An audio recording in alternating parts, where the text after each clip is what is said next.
শুরুটা গল্পের মতোই সুন্দর ছিল। কলেজের সবচাইতে হ্যান্ডসাম আর স্মার্ট ছেলেটা আমার সামনে এসে বলল, আই লাভ ইউ।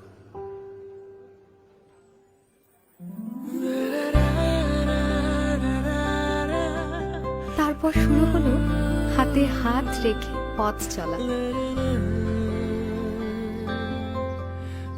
মানুষ কি বলবে?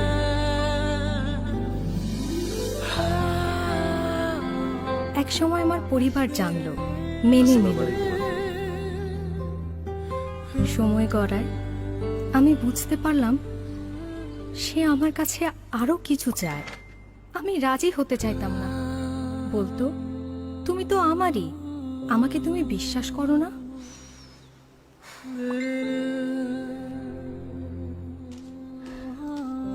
খুব বিশ্বাস করতাম ওকে, হয়তো নিজের চাইতেও বেশি।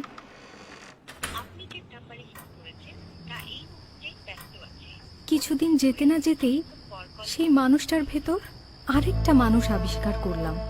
প্রায়ই ওর ফোন থাকতো এঙ্গেজড।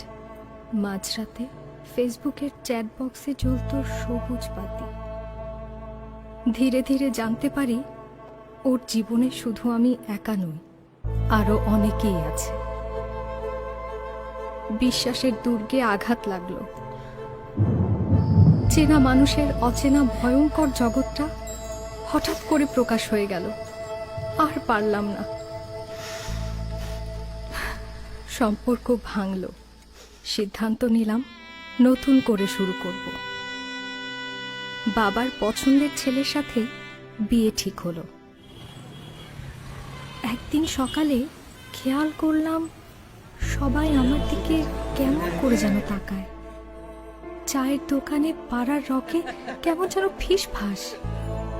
এলাকার সবচাইতে শান্ত মেয়েটা, যাকে এলাকাবাসী চিনতই না, সে রাতারাতি সেলিব্রিটি হয়ে গেল।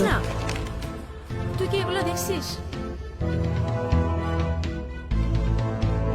চিন্তা করিস না, কিছু হয় নাই, কিছু হয় নাই। তনু, তনু, কিছু একটা বল না।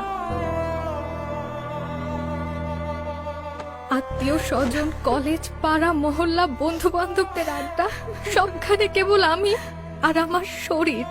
সবার হাতে হাতে, মোবাইলে মোবাইলে, মুখে মুখে।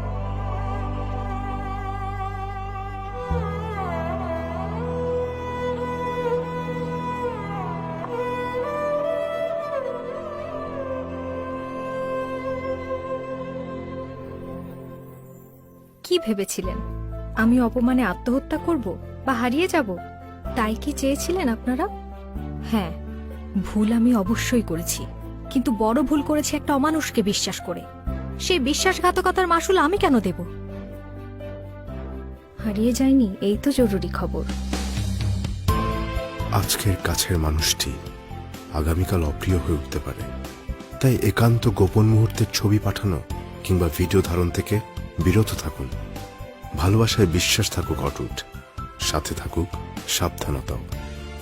মানুষের একান্ত মুহূর্তকে যারা প্রতিশোধ এবং বিকৃত বিনোদনের হাতিয়ার বানায়, তাদের প্রতিরোধ করুন। আমাদের ভিশন হোক সুন্দর ও আলোকিত আগামী।